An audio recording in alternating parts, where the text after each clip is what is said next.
Segala puji bagi Allah, Tuhan semesta alam. Senantiasa hati kita, lisan kita banyak bersyukur kepada Allah. Begitu banyak curahan rahmat, limpahan karunia nikmat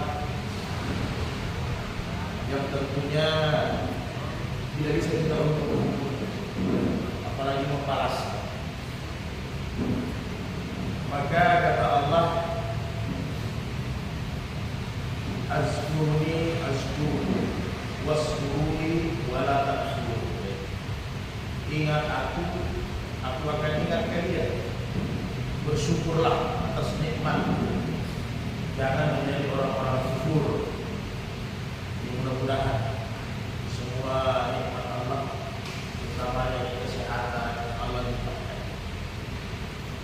Bawaan maupun jasmani, yang mudah-mudahan bisa kita manfaatkan semua nikmat Allah menuju kepada ketaatan. Amin. Kemudian tuan-tuan sekalian, tidak lupa, tidak bosan-bosannya kita untuk bersalawat kepada baginda Sayyidul Anbiya wal Mursalin Muhammad bin Abdullah Mustafa sallallahu alaihi wasallam. Beliaulah yang kita cintai, beliaulah yang kita rindui. Insyaallah kita akan masuk surga bersama baginda Sayyidina Rasulullah nanti di yaumil qiyamah. Nas'aluka murafaqatan ma'an Nabi sallallahu alaihi wasallam fil jannah. Allahumma salli ala sayyidina habibina wa safiina wa maulana Muhammad sallallahu alaihi wasallam wa ashabihi wa qarabatihi wa ummati ila yaumiddin. Amin. Tuan-tuan sekalian yang dimuliakan Allah, sebelum kita melanjutkan bacaan daripada hadis kita, maka kembali kita bersyukur setelah salat maghrib Allah buatkan lagi kita waktu untuk duduk beriktikaf. Iktikaf ini seolah-olah kita dalam keadaan ibadah walaupun kita duduk. Bahkan wantazirus salah ila salah, kata Nabi, menunggu waktu salat dengan salat lain maghrib isya. Ini seperti ribat. Ribat ini seperti pejuang yang mempertahankan perbatasan. Jadi tidak main-main, ini seperti kita ribat. Dan kata Rasul dalam hadis-hadis sahih, ada 3 amalan yang sangat berat. Yaitu salah satunya menunggu salat dengan salat berikutnya, karena menunggu azan di masjid di mana diazannya itu sulit. Itu cahayanya, kata Nabi, kasyams, seperti matahari. Kita dengar azan, kita berada di dalam masjid, hanya ada 3 cahaya, kata Nabi. Kalau kamar, kalau kayak cahaya bulan itu kita di jalan dengan azan.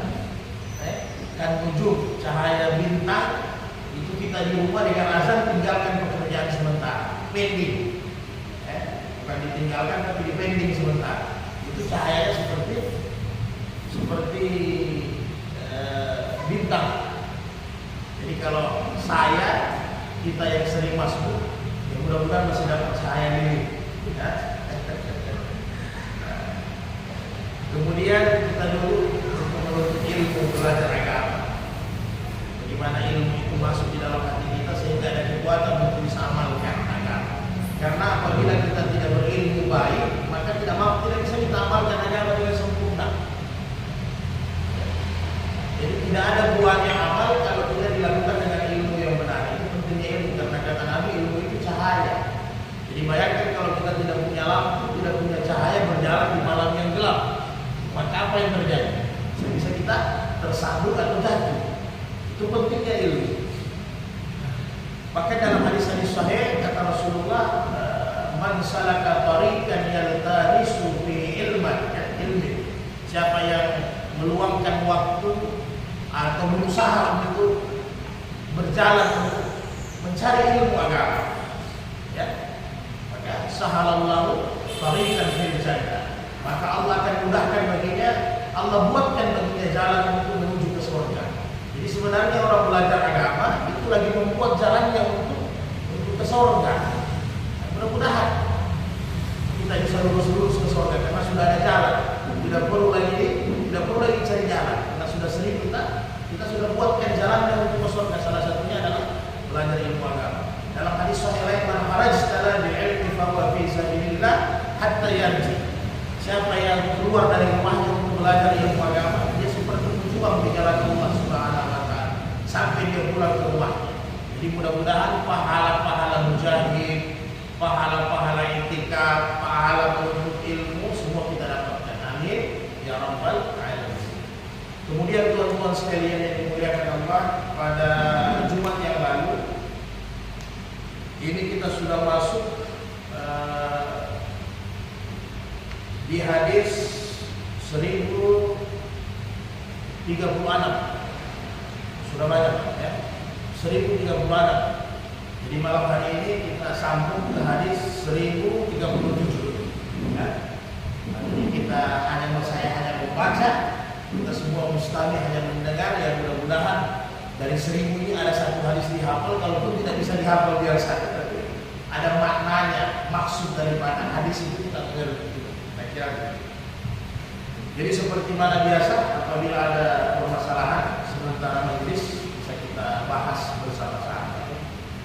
Jadi pada malam hari ini 2 bab kita bahas supaya selesai kita jinayat, kita tentang pidana, tentang selain pidana kriminal. Ini dalam bab kita di ahli baghi. Jadi ini mengenai hukum pemberontak ya.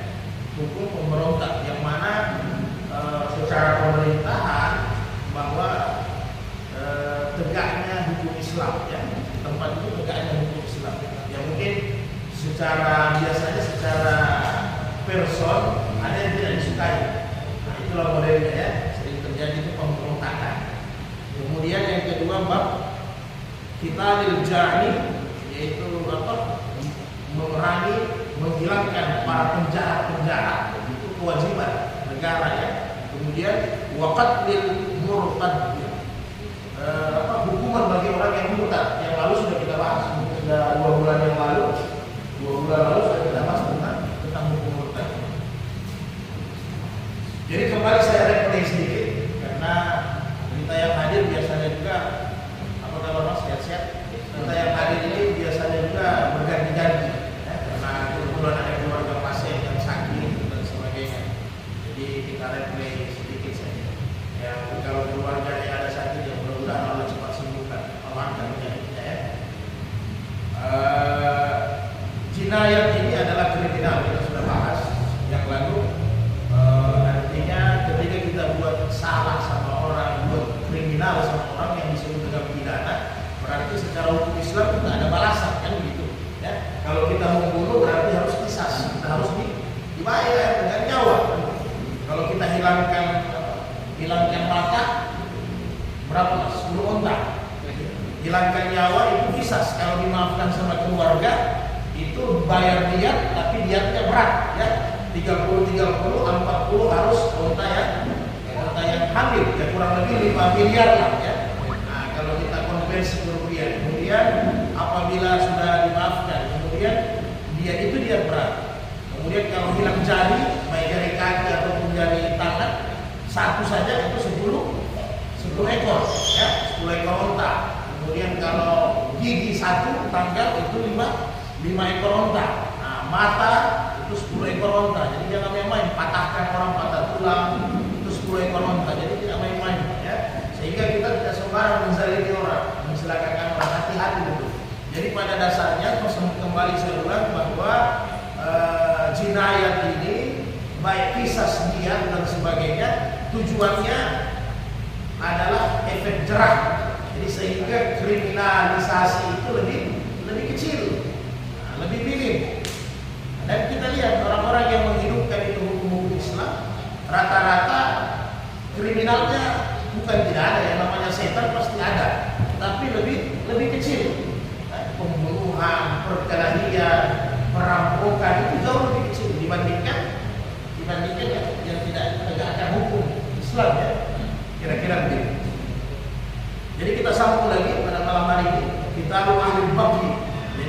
imam bagi orang yang pemberontak ya. Sedangkan di situ ada pemerintahan yang memang sah ya.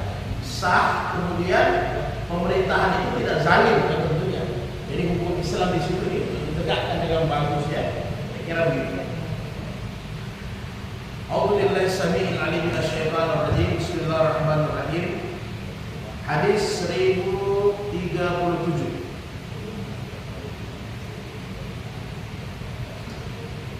An Ibnu Umar radhiyallahu anhu qala, dari Ibnu Umar berkata, qala Rasulullah sallallahu alaihi wasallam, Rasul bersabda, man hamala alaina sillah falaysa minna, muttafaqun alaihi, Bukhari Muslim. Rasulullah bersabda bahwa barang siapa yang mengangkat senjata, jadi gaya majas ya. Jadi barang siapa yang mengangkat senjata ini seperti melawan ya atau memberontak, falaysa minna, kepada kami, maka dia bukan golongan saya, katanya. Jadi apakah di zaman Nabi nantinya, sesudah itu Khulafaur Rasyidin, sesudah itu khalifah-khalifah yang berikutnya, yang dimana disitu hidup tegak hukum Islam. Jadi siapa yang memberontak itu besar-besarnya ya. Jadi dosa besar juga itu, tak sembarang ya. Nah, walaupun nanti ada jalan-jalan yang bukan berarti ini kan sekarang hari ini bahasa demokrasi, tetap ada caranya. Jadi kalau Nabi sampaikan ya qulul haq walau kana murran, sampaikan yang benar walaupun pahit. Ada, boleh. Utamanya ulama berhak untuk menasihati pemimpin kalau dia salah. Jadi kita tidak ambil skop kenegaraan ya, kita ambil skop pemerintahan Islam. Jadi berhak. Makanya itu kata Nabi, jangan para ulama dekat dengan umara, itu bahaya. Nanti dia susah untuk Islam, untuk nasihati. Jadi dijaga jarak. Karena memang para ulama, orang alim itu, dia itu warasatul anbiya, punya ilmu kenabian. Tidak boleh dekat-dekat dengan kekuasaan. Kalau dia dekat-dekat dengan kekuasaan, dia terkontaminasi. Bukan dia yang menghiasi, tapi dia yang diwarnai. Itu otomatis pasti dia diwarnai. Pada mari Pak. Nah, jadi barakallahu. Jadi dia diwarnai, tidak bisa. Jadi tidak boleh sama sekali sebenarnya orang alim pergi ziarah kepada penguasa, kecuali untuk menasihati. Iya ya, kecuali untuk menasihati. Ya kita lihatlah orang-orang alim dulu, Imam Mazhab lah ya, Imam Mazhab ahli sunnah yang empat itu luar biasa. Tanda di penjara ya. Imam Ahmad yang ada di penjara, Imam Syafi'i yang tidak mau jumpa sama penguasa karena takut. Karena orang alim yang jumpa sama penguasa, 2/3 agamanya itu terancam. Berarti lebih dari setengah Pak ya. Karena kalau sudah dengan penguasa Pak, sudah dengan dinar, dengan dirham, dengan fulus, hilang fatwa. Nah, fatwanya semua makruh, jaiz, boleh. Nah, ini hati-hati. Jadi jangan dekat-dekat dengan kekuasaan. Jadi ketika ada yang memberontak itu dosanya dosa besar. Jadi pada dasarnya dosa besar. An-Nabi Hurairah Nabi sallallahu alaihi wasallam man kharaja anit ta'ati. Jadi kata Hurairah, Rasul bersabda, barang siapa yang keluar dari kepatuhan, ketaatan. Maksudnya kepatuhan, bukan kepatuhan lah ya, karena ini antara amir dengan rakyat ya. Barang siapa yang keluar dari kepatuhan, wa farakal jama'ata, sedangkan ketika itu orang tidak dia lari daripada jamaah ya, dia berpisah daripada jamaah, dari ijma'. Kemudian yang ditakuti apa? Wa mata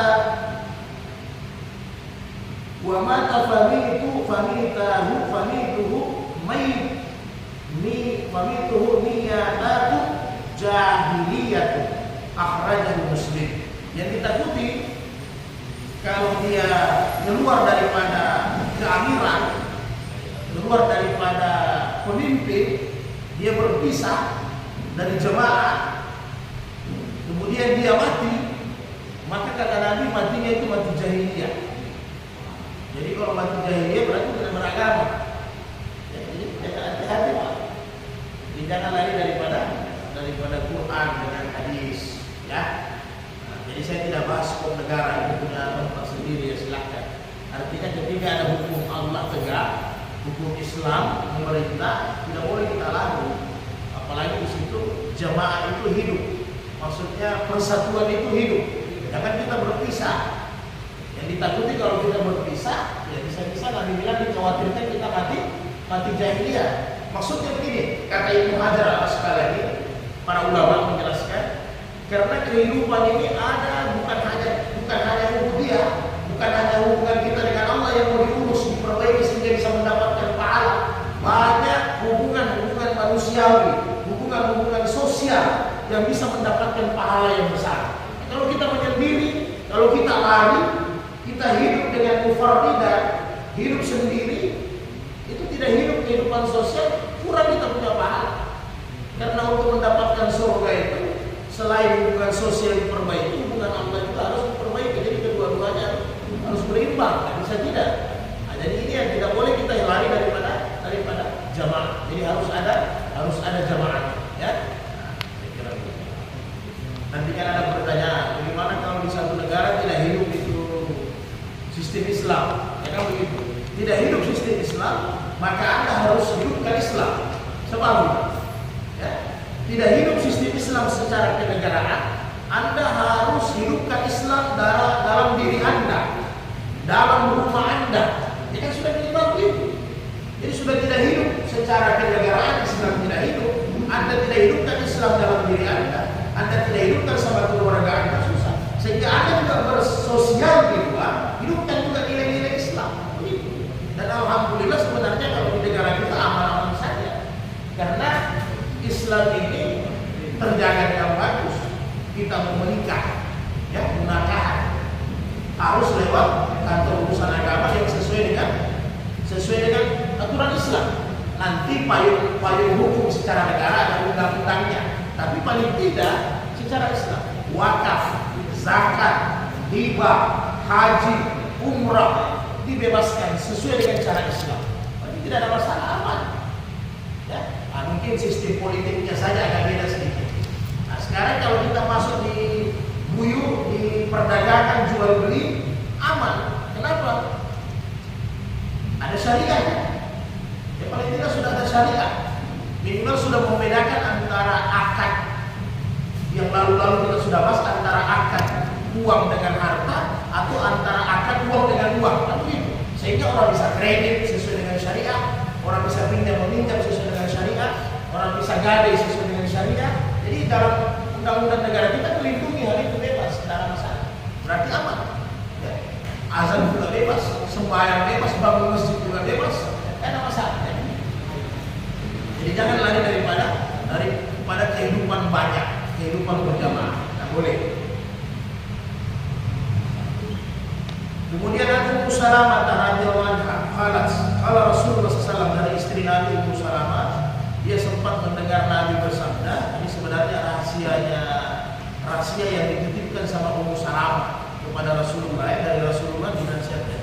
Itu kata Rasulullah, taqtulu ammaran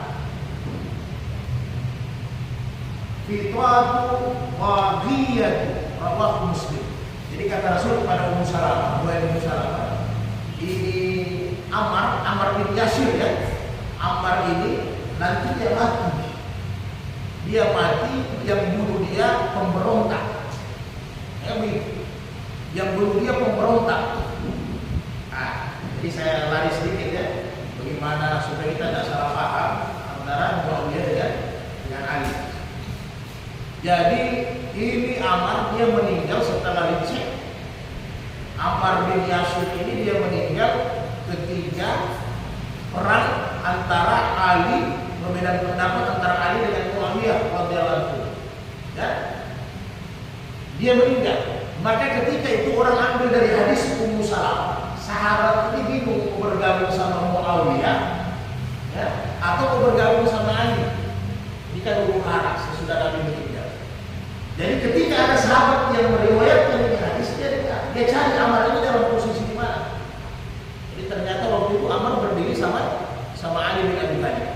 dan memang Ammar meninggal waktu itu. Ya. Jadi terjadinya apakah Muawiyah itu orang yang zalim? Tidak begitu kisahnya. Jadi ketika berhadapan-hadapan antara Muawiyah dengan Ali, ini kan persoalan Muawiyah protes diselesaikan dulu urusannya Utsman bin Affan radhiyallahu anhu karena dia sudah terbunuh. Jadi kriminalnya diselesaikan dulu dong. Karena begitu, siapa membunuhnya apa dibereskan, dikisas atau dia dibereskan. Nah, sedangkan ketika itu sudah diangkat khalifah yaitu Ali bin Abi Thalib sebagai Khalifah Rasyidin yang keempat. Kemudian orang-orang Khawarij lah yang masuk di barat. Jadi ketika pasukan ini berhadapan barat dan timur kira-kira begitu. Ya. Bagaimana caranya mereka berperang? Sebenarnya mereka tidak jadi berperang. Ini Khawarij masuk, dia lempar anak-anak api ke pasukannya di campnya Muawiyah. Kemudian dia lemparkan juga anak panah api ke campnya Ali. Jadi mereka ini masing-masing merasa diserang. Jadi Ali, orang-orangnya Ali dengan Ali bin Abi Thalib merasa Muawiyah serang. Begitupun sebaliknya terjadi. Ketika hal ini disampaikan kepada Muawiyah bahwa sesungguhnya ini Ummu Salamah ada riwayatkan hadis Ammar ini nanti mati dibunuh sama pemberontak. Ya. Ketika ini Muawiyah tahu, Muawiyah langsung suruh semua orang-orang yang ikut sama dia lepas senjata. Muawiyah langsung balik ke Syam, ke Syria ya. Kalau sekarang balik ke Syam karena memang pemerintahan ketika itu di Syam. Sedangkan Ali bin Abi Thalib masih di Madinah. Jadi lari ke Syam. Kemudian dia berbayar. Ini riwayat saya, ada memang orang-orang Syiah ada putar di barat. Jadi dia berbayar kepada Ali. Ali lah yang khalifah. Ali ini khalifah. Jadi ini Khawarij ini memang suka orang berperang. Dan sampai hari kiamat ada model-model orang yang begitu, yang menghasut kedua belah pihak supaya berpecah. Jadi pada dasarnya Muawiyah itu sudah bayar kepada Ali dan dia sudah lepas senjata, tidak lagi melawan ketika itu kan. Nah, siapa yang bunuh ujung-ujungnya Ali bin Abi Thalib? Abdurrahman bin Muljam, ya itulah orang-orang Khawarij ya. Nah, kemudian orang-orang yang bersama Nabi itu dan sama Ali itu orang-orang Syiah ya, memutar balikan. Nanti kapan-kapan kita bahas sejarahnya. Yang jelas satu sahabat Ibnu Abbas pernah kalau buat dosa ketahuan. Ya. Jadi begitulah kira-kira ya ini hadis. Kemudian yang berikutnya, Al Ibnu Umar radhiyallahu anhu, ini menghukum orang yang memberontak. Kalau Rasulullah SAW. Jadi Nabi berkata, hal tadri ya ibnu ummu abdi kaifa hukmullahi fi man baghi min hadhil ummah. Jadi Nabi tanya sama sahabat, bagaimana kira-kira caranya untuk menghukum orang-orang pemberontak? Maksudnya setelah mereka kalah, apa hukuman untuk mereka? Jadi ingat, orang yang memberontak ini orang Islam, bukan orang non-Muslim. Ya, orang Islam juga ya. Yang memberontak ini orang Islam. Jadi Nabi tanya sama sahabat, apa hukumannya kira-kira? Maka para sahabat berkata, kalau Allah wa Rasuluhu a'lam, Allah dengan Rasulnya pasti yang lebih tahu. Artinya silakan Anda jelaskan wahai Nabi, kami pasti tidak tahu. La yujhazu ala jarihiha. Kemudian wala yuqtalu ashiruha. Jadi kalau mereka sudah tidak melawan, jangan diserang terus. Kalau jangan sampai dibunuh. Jadi kalau mereka sudah kalah, istilahnya pasukannya pemerintah yang basmi, mereka sudah kalah, sudah lepas senjata, jangan dibunuh, jangan dijadikan tawanan. Tak boleh dijadikan tawanan karena mereka orang Islam. Jadi istilahnya yang ada itu direhabilitasi saya, ya, dinasihati, diislah mereka. Nah, kemudian kata Nabi, wala yuqadu khariruha. Kalau mereka lari, jangan dikejar, jangan saja. Jadi kalau mereka lari, kan sudah kalah, jangan dikejar. Jadi kalau sudah dikejar, tidak bisa dibunuh, tak boleh ditahan. Jadi yang ada direhabilitasi. Wala yuqsimu fi wala yuqsimu fayasuha. Hartanya jangan diambil. dijadikan ganimah rampasan perang. Ganimah itu untuk non muslim. Jadi karena dia sudah pemberontak, sudah kalah, ya, kita ambil hartanya, dibagi-bagi sama pasukan seperti ganimah. Jadi Nabi bilang tidak boleh. Kalau pemberontak itu kan orang Islam. Jadi jangan mereka dibunuh, kalau sudah kalah, kamu lari jangan dikejar, kemudian jangan jadi tawanan, kemudian jangan diambil hartanya dirampas, tidak boleh. Jadi ada aturannya. Ya. Kalau memang di tengah jalan ketika mereka diberantas, ya, kemudian mereka melawan sehingga ada mati, itu lain cerita.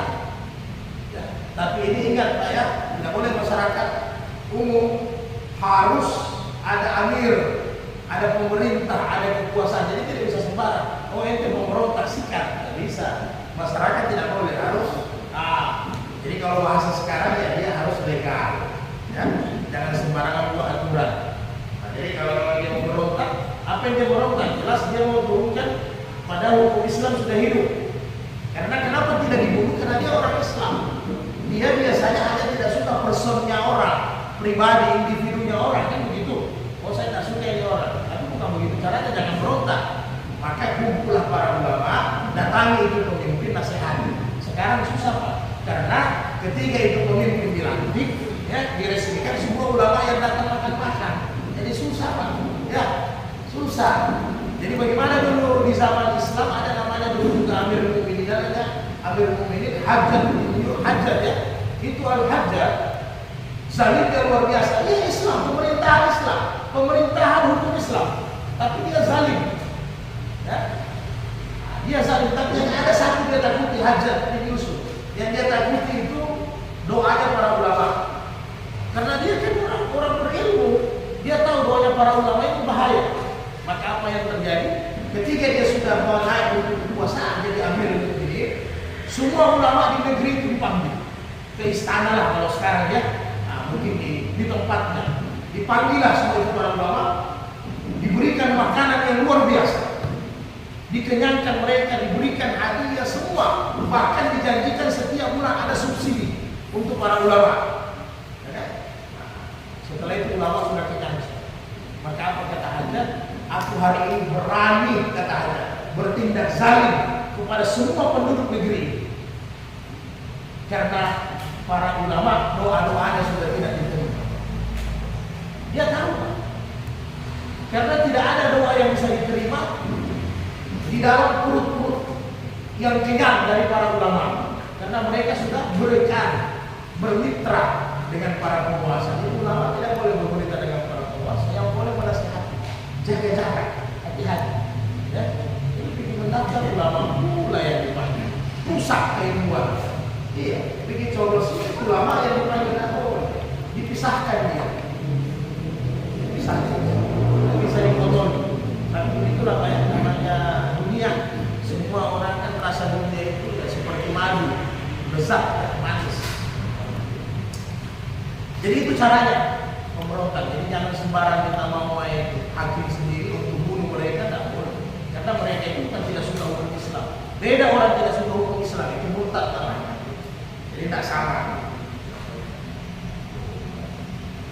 Jadi yang ada mereka dinasihati, diperbaiki, direhab baik-baik, nah, supaya mereka kembali ya, untuk taat sama pemimpin. Dalam hadis lain kata Rasulullah, walaupun pemimpin itu seperti kismis ya, rambutnya itu ketika dilantik jadi pemimpin untuk pimpin pasukan syariah, maka ada sahabat yang protes, ini mantan budak sudah hitam ya, mantan budak sudah hitam, mana dijadikan gubernur, sempat dijadikan, banyak yang protes, maka keluar hadis Nabi.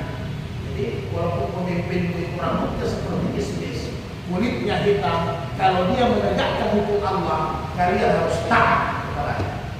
Ini tidak ada cerita ya.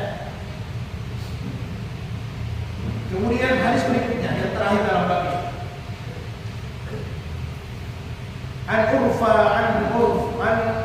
An Arfajah bin Shuraih radhiyallahu anhu qala sami'tu Rasulullah sallallahu alaihi wasallam yaqul, Rasul bersabda, man atakum, kalau ada orang datang kepada kalian, kata Nabi, man atakum wa amrukum jami'un, Sedangkan kalian itu persatuannya sudah kuat, ya, persatuan kuat, kekuatannya sudah kuat, persaudaraannya kuat. Datang orang kepada kalian, yuridu ayyufarrika jama'atakum fa'aktuluhu, akhraja Muslim. Kemudian dia datang, jadi kalau bahasa sekarang apa ya? Provokator. Jadi persaudaraan ini kuat, jamaah ini kuat, tiba-tiba datang orang, tidak ada keinginannya kecuali ayyufarrika jama'atakum. Bagaimana kalian ini bercerai-berai, bagaimana kalian ini berbeda pendapat, bagaimana kalian ini berpecah belah. Itu tujuannya provokator. Maka kata hukum Islam, faqtuluhu, tangkap bunuh dia.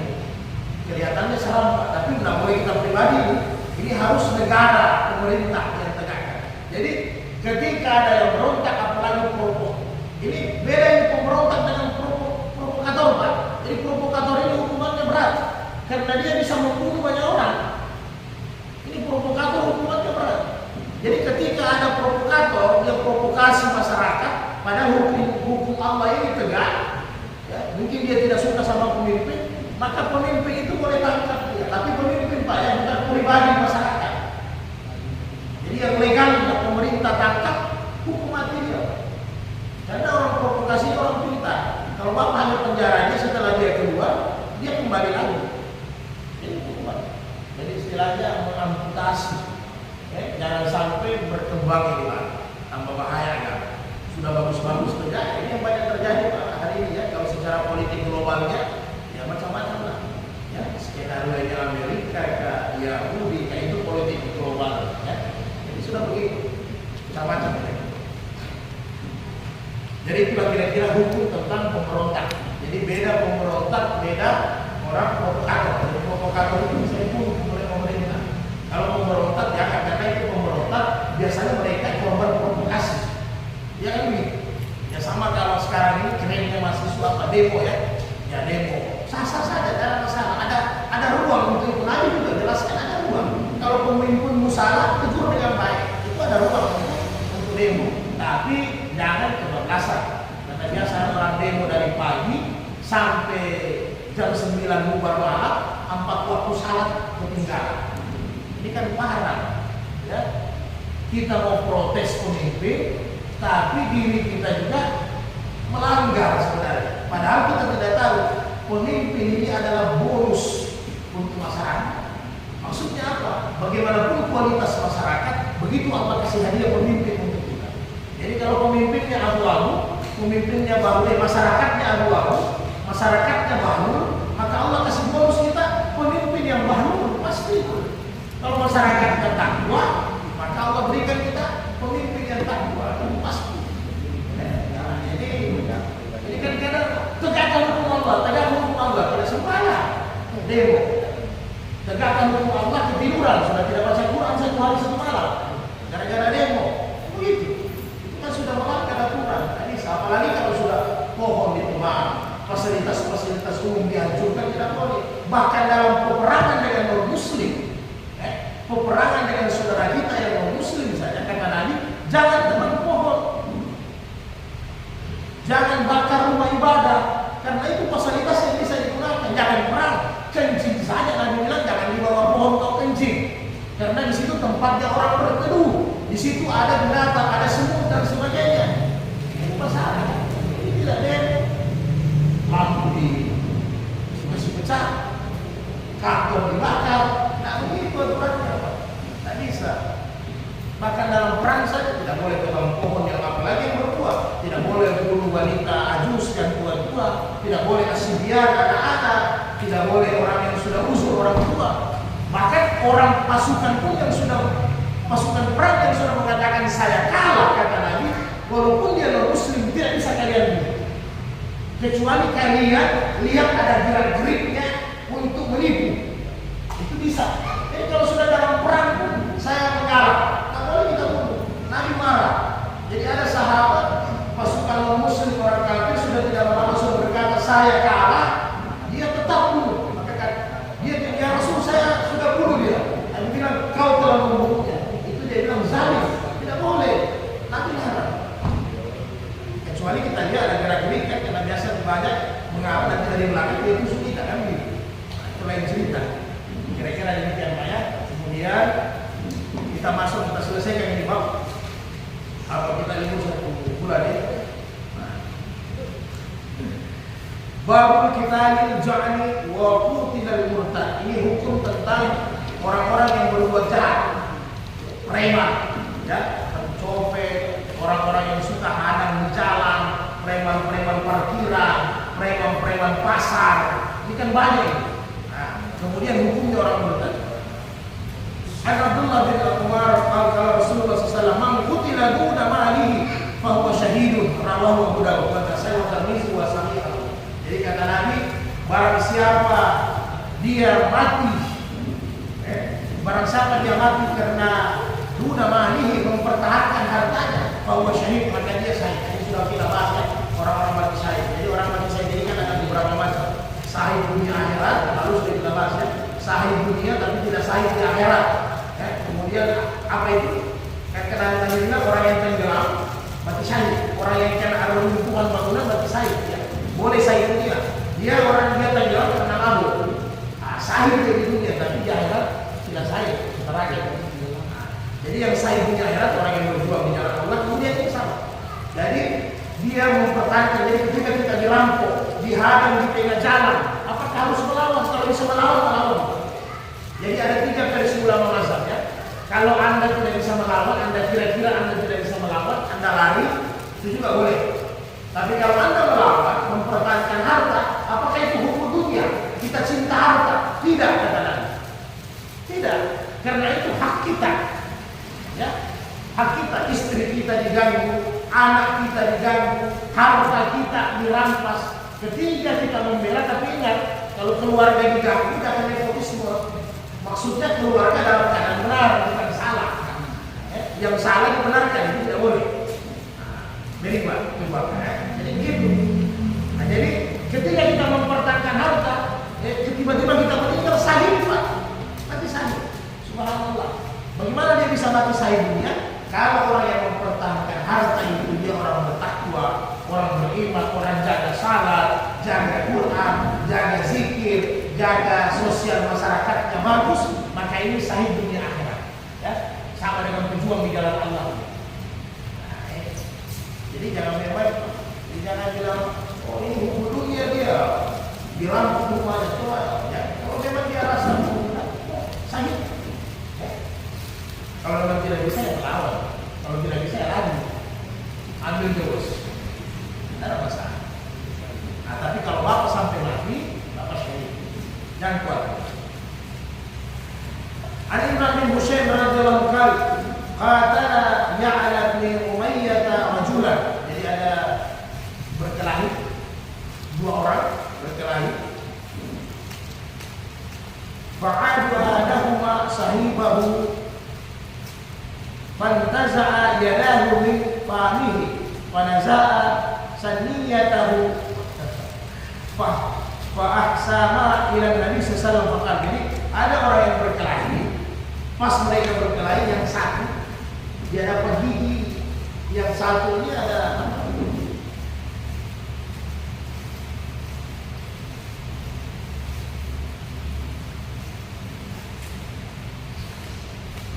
yang satu ini pas berkelahi dia dapat tangannya masuk di giginya lawan. Pas dia tarik tangannya, copot itu gigi Pak. Akhirnya kan berkelahi. Jadi kalau copot gigi diatnya, kalau kisasnya berarti orang datangnya Nabi minta kisas, artinya gigi dibalas dengan gigi. Kalau 2 copot gigi berarti balas 2 kali copot gigi. Atau minimal diatnya 5 ekor unta. Jadi datang mereka sama Nabi. Ketika mereka datang sama Nabi minta solusi, kisas atau diat ya. Maka kata Nabi, aya'adu ahadukum kama ya'adu fahlu. Apakah kalian berkelahi seperti unta jantan? Maksudnya, kata ahli hadis, apakah kalian berkelahi ini memang sama-sama mau? Ya, sama-sama mau, bukan dihadang di jalan, bukan satu preman, satu orang baik. Sudah sama-sama mau berkelahi. Lah dia tahu setelah Nabi cek, jadi kembali saya sampaikan, kisah itu terjadi, dia itu terjadi, tentunya ada TKP, ada penyelidikan. Kalau sekarang jadi bukan sembarang lagi kasih putus. Jadi setelah mereka datang sama Nabi sebagai pengadil, sebagai hakim, ya Nabi pasti BAP mereka kan, di BAP bagaimana kronologisnya, begini mereka cerita, Nabi putuskan. Apa Nabi bilang? Nabi sampaikan, lah dia kalah, tidak ada diatnya, tidak ada kisahnya. Ente dua-dua memang berkelahi sama-sama mau. Nah, jadi walaupun ada yang tanggal, ini yang tanggal giginya tadi mau minta dia minimal ya, kalau 2 tanggal berarti 10 ekor. Tapi setelah Nabi bahas kronologisnya, ini dua-dua mau. Jadi dua-dua benar, dua-dua salah. Jadi tidak ada diat kata Nabi, bebas. Nah, jadi kalau memang berkelahi sama-sama mau, jangan minta kisah, jangan minta diat ya. Karena memang sama-sama mau. Dan istilahnya seperti apa? Seperti unta jantan. Maksudnya kalian memang laki-laki.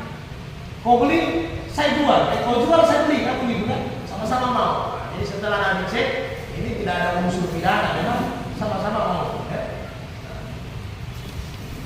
Ada riwayat radhiyallahu anhu kasih Rasulullah. Lau anna amran ta'ala 'alaika bi ghairi izin na'im.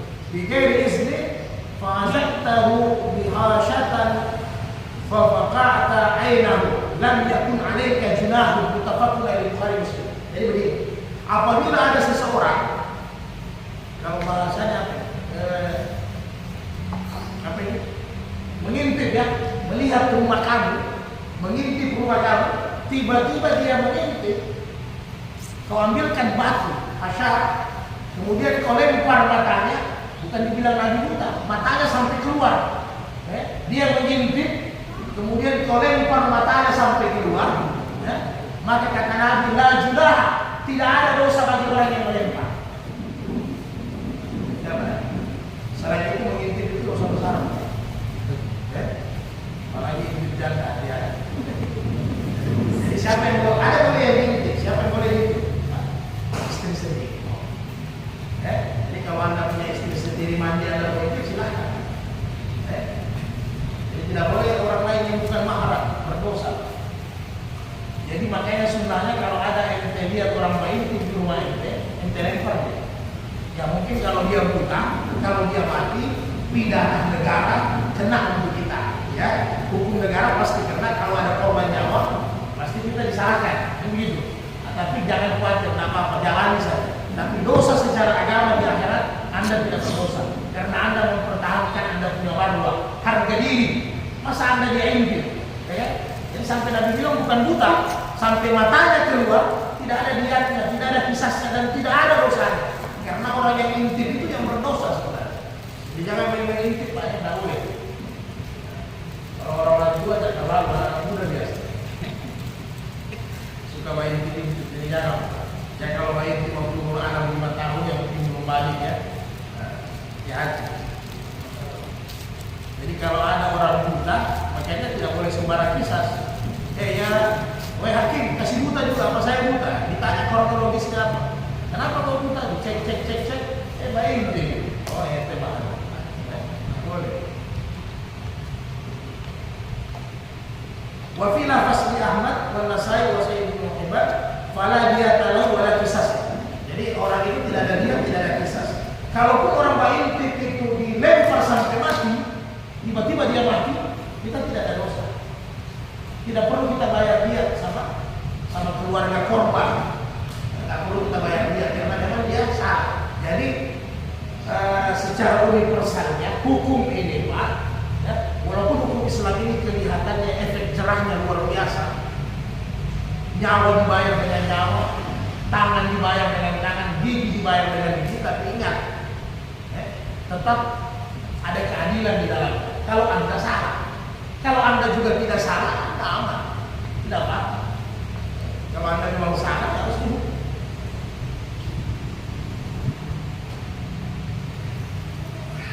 Kemudian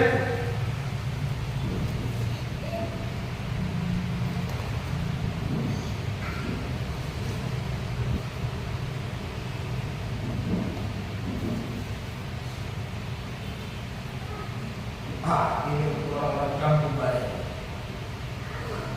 An Bara bin Azib radhiyallahu anhu qala ada Rasulullah sallallahu alaihi wasallam an hifzal hawaid bin nahari ala ahliha wa anna hifzal ma'siyati bil laili ala ahliha wa anna ala ahli al-ma'siyati ma asabat sayyi'atuhum bil lail rawahu Ahmad. Jadi Rasulullah memutuskan, ini biasa di kampung-kampung banyak, antara yang punya ternak dengan yang punya kebun. Jadi sudah pernah kita bahas lalu bab jual beli.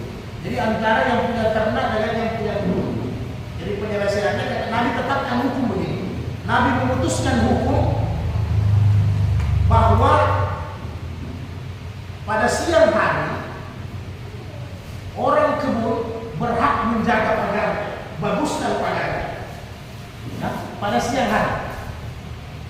Kemudian pada malam hari orang yang punya ternak berhak dia jaga bagus ternaknya, artinya kandangnya perbaiki. Ya, sehingga kata Nabi, apabila terjadi pada siang hari ada ternak yang makan tanaman, siapa yang salah? Yang punya tanaman. Yang punya tanaman yang salah. Jadi itu cara ceknya. Kalau seandainya pada malam hari makanan itu dimakan, maka siapa yang salah? Ternak. Yang punya ternak yang salah. Jadi siang hari kan Anda beraktivitas, ya? Jadi tidak mungkin Anda biarkan di kebun Anda masuk, Anda biarkan itu hewan ternak sampai dia punya tanaman. Habis itu ente bacok orang punya sapi. Jadi Anda salah itu, Pak. Karena itu waktu siang hari.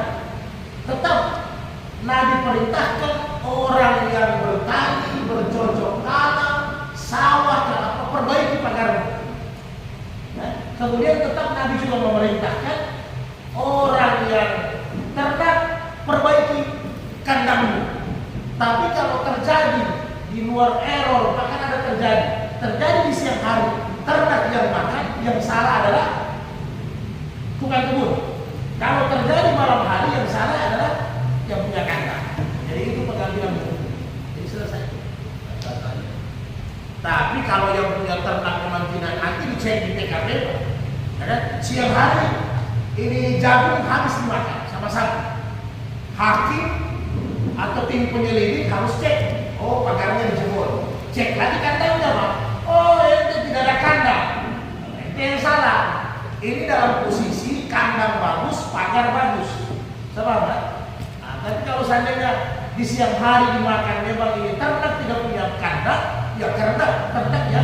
Nah, bahkan kata Nabi, kalau terjadi malam hari maka orang yang punya ternak harus bertanggung jawab, ganti. Ya, harus diganti. Nah, sebaliknya, ini yang punya ternak ada kandang, yang tanaman tidak ada pagar. Terjadi error di malam hari, Pak, ya. Yang harus ganti sebenarnya yang ternak. Tapi ini yang punya kebun tidak ada pagar. Masuk ini sapi, dia tebas, luka, mati. Siapa yang ganti? Nah, nanti dicek. Ternyata ente punya kebun tidak ada pagar, ente ganti sapinya. Kalau ente punya pagar dijebol, itu lain cerita. Ternyata tidak ada pagar. Salah. Sama mikir apa ya? Kalau tidak ada kemudian ini, kalau anjing masuk, pagarnya tidak terlalu bagus tapi ada anjing. Malam hari masuk sapi dia hidup sapinya yang ganti. Kandangnya ada. Ada kandang, pasti ada kandang ini tapi mungkin tidak terlalu. Ini anjing ini masalah anjing. Anjingnya ternak apa? Ada kandangnya. Jaga kebun. Sapinya digigit. Ya, tinggal dicek lagi di lokasi kejadian. Bagaimana modelnya kan? Jadi di lokasi dicek dulu pagar kandangnya sapi, bagus atau tidak, baru dicek lagi kandang apa pagarnya tukang kebun kan. Nah, nanti dilihat siapa yang salah, maka itu yang ganti sapi. Kalau memang digigit, kalau memang yang salah nanti yang punya kandang, berarti tidak ganti sapi dia. Saya kira begitu kan. Tetap kronologisnya harus dilihat di tempat kejadian ya, tempat perkara. Kemudian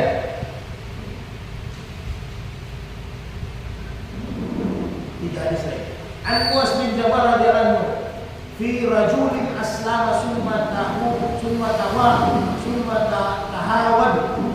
Seorang Islam kemudian dia keluar dari murtad dari Yahudi. La ajlisu hatta yuqtala. Tidak akan saya dulu sebelum dia dibunuh.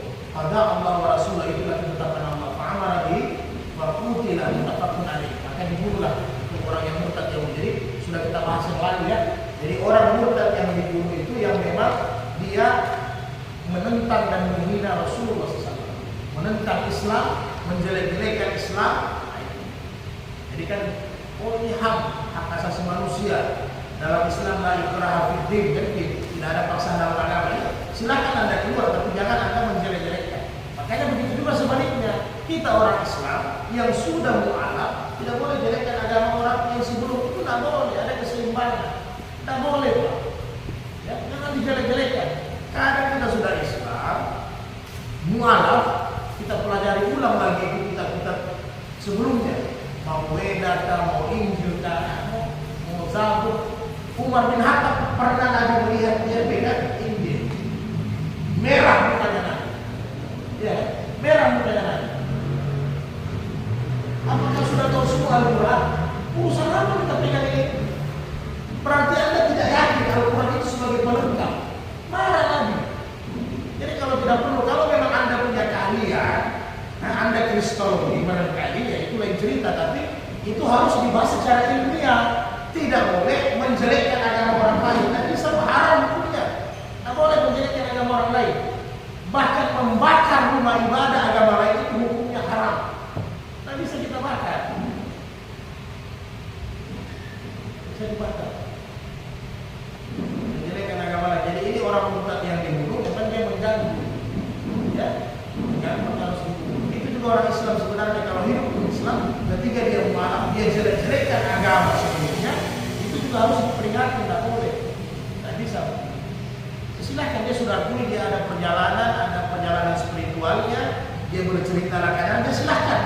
Ya, jangan Anda jelekkan agama orang lain, karena orang yang keluar dari Islam itu juga bisa dia bercerita. Saya lihat yang azan itu Yesus, kita yang Muhammad, bisa dia bercerita begitu juga. Jadi ini kan setan beda-beda tipis dengan mereka, Pak. Kalau karena barang tidak nampak, kita tidak tahu. Oh, kita anggap ini sudah malaikat, padahal setan ini yang nampak.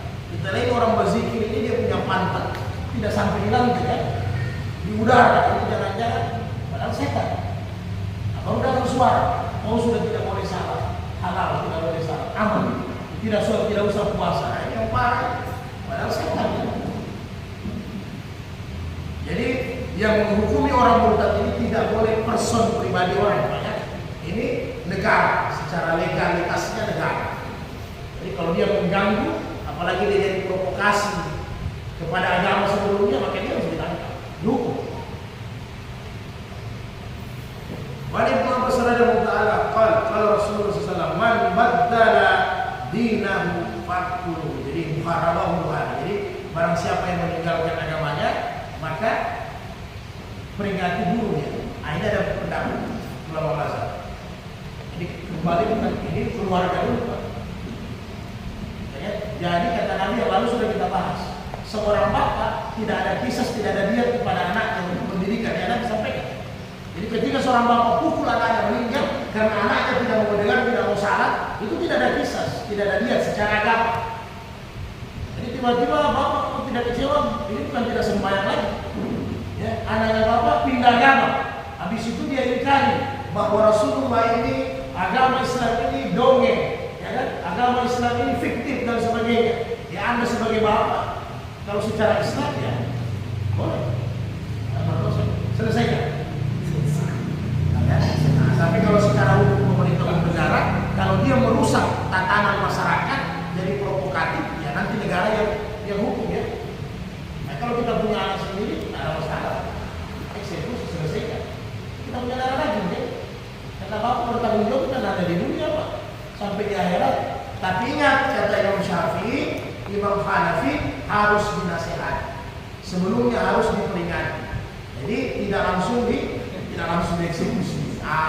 Disuruh tobat. Jadi direhab dulu, dibersihkan otaknya dari pemikiran-pemikiran yang tidak bagus. Ada masa-masanya. Setelah itu dibujuk kembali ke agama, bertobat. Nah, kalau memang masih ada harapan, bebas. Makanya kan masa rehabilitasi petugas rehabnya yang jadi murtad ulang. Yang terakhir, masih dari Ibnu Abbas radhiyallahu ta'ala, anna amma kana sallallahu waladi tastumun Nabi sallallahu alaihi wasallam, dia mencela Nabi, wa taqa'a fihi fayanha fala tantahi, falamma kana dhatu lailatin a'ada mi'wala wa ja'alahu fi batniha wa akka'a 'alayha faqatalaha, famalaga zalika Nabi sallallahu alaihi wasallam faqala ala ashadu fa inna dama'aha hadaru, rawahu Abu Dawud. Jadi Ummu Walad itu dia beristri kepada budak di zaman Nabi ya. Jadi kan di zaman Nabi budak itu masih ada. Nanti pelan-pelan baru habis dibebaskan diperdagangkan. Jadi pernah terjadi di zaman Nabi ada seorang laki-laki, kesimpulannya menjadi istrinya. Jadi budak ini jadi istrinya. Istrinya ini setiap hari menghina Nabi, mencela Nabi. Jangan begitu, menghina Nabi, mencela Nabi. Jadi suaminya ini sudah nasihat, tidak boleh. Rasulullah itu pesuruh Allah. Jadi hukum negara kita saja kalau presiden dihina itu jadi simbol negara ya? Ya, tidak bisa. Apalagi Rasulullah. Jadi jangan, tidak boleh Anda hina. Sudah dinasihati istrinya, tapi istrinya ternyata membangkang, tidak memberikan. Jadi hina Nabi. Ketika dia tidur malam, dia ambil cangkul yang tajam, kemudian dia tindus perutnya istrinya, dia tusuk dengan cangkulnya, meninggal istrinya. Ya? Maka keluarga korban dari istrinya melaporkanlah kepada Nabi untuk kisah, untuk balas, ya kan begitu, supaya suaminya ini dibunuh juga. Jadi setelah dicek, maka apa kata Rasulullah? Setelah dicek ada saksi semuanya, oh betul, memang ini suka menghina Nabi. Jadi turun putusan Nabi. Jadi Nabi sampaikan, fa'inna damaha hadara, jadi darahnya itu sia-sia, tidak ada kisah, tidak ada dia untuk. Jelas Pak ya? Jadi gampang menghina Nabi yang jahat. Jadi saya cakap semua boleh sebenarnya, kalau hukum agama boleh sebenarnya. Tapi yang paling bagus hukuman negara. Jadi ketika sudah ada yang menghina agama harus ditangkap, disuruh sadar, tapi tetap disuruh sadar lagi Pak ya. Disuruh sadar, disuruh